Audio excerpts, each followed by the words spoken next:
Welcome. Today, I have the delight of presenting Garvin and he has champagne for me. Look at that. Okay. So Garvin, what exactly are we going to eat today? We're here to cook some butter chicken.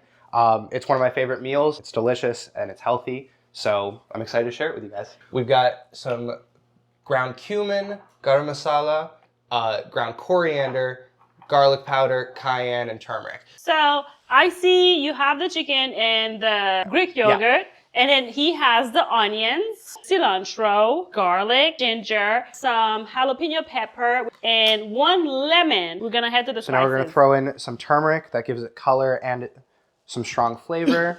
We'll throw in some garlic powder. Garlic powder, okay. Coriander, black pepper here. And then the star of the show is garam masala. So now I'm gonna throw in a little more Greek yogurt and I'm gonna mix it all up.